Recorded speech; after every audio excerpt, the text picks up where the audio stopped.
Where did you do articles exactly? I did my articles at the firm which was then known as Arthur Robinson and Co, and it's much later it amalgamated with other firms. It's still in existence, but in amalgamation with other firms.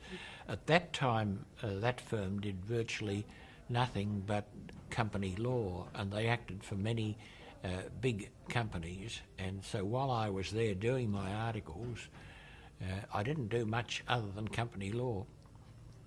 But that ultimately was not what you chose to specialise in. Well, I didn't entirely choose. You tend to gravitate to the work that you get.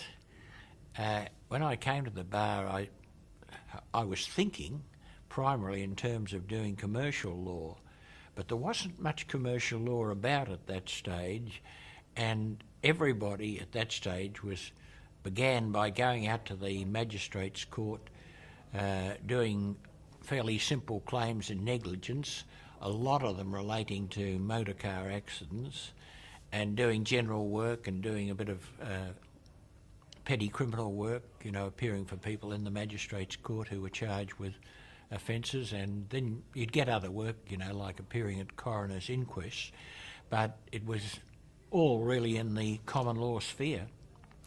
You were saying to me earlier that, in a way, you felt spending a lot of time in the magistrate courts was invaluable grounding for you. It was a kind of rough and tumble experience, which you feel to some extent is missing from barristers' early training these days? It's missing from the training of some, but at that time it was virtually standard practice to start off doing that sort of work. And one of the benefits of it was you learnt to become streetwise. You also learnt how to cross-examine, how to handle witnesses and so on, which was an invaluable background as you moved to more important work. What was your cross-examining style like to begin with? Oh, that's a hard question to answer. I used to always prepare my cross-examination very thoroughly, and I'd think of questions to which it was difficult to give an answer which wasn't harmful to the party, and I tried to think the whole thing out as to where I was going, but sometimes, of course, you came to grief. Did you ever find did you appear before irascible judges or magistrates who pulled you up every now and then on your own technique? Not so much the magistrates, but there were some very irascible judges. One of the judges was Judge Moore, who was a sort of famous bad man judge, and he was constantly pulling everyone up. He had a few people who were favourites, but by and large, everyone had a rough time before him. What was bad, if you like, about how he went about things? Was he aggressive with people, or was he just very cold? He was aggressive. He thought he knew everything. If you didn't fall in with what he thought was what should happen, he was very ready to criticise you. But later in my career, I had what turned out to be a very fortunate experience.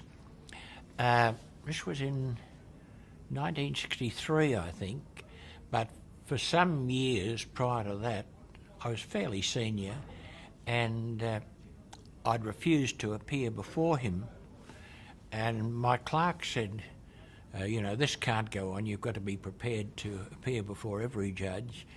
And I was given a brief to appear for a woman who'd been injured in a railway accident. The brief was at Shepparton, and I went up there determined that I would not get into a fight with him. And it was before a jury, and he was rude and impolite to me the whole of the day. And at 5:30 he'd said, we'll continue tonight at 7:30. My opponent and I came back into the court at about 7:25, and before the judge came in, the jury walked past, And as they walked past, the foreman said to me, "How do you ever manage to remain pleasant to a bastard like that?" Well, I realised I was on top, and I remained pleasant for the rest of the case, and we got a very big verdict. It was taken on appeal and we held on to the amount 2-1.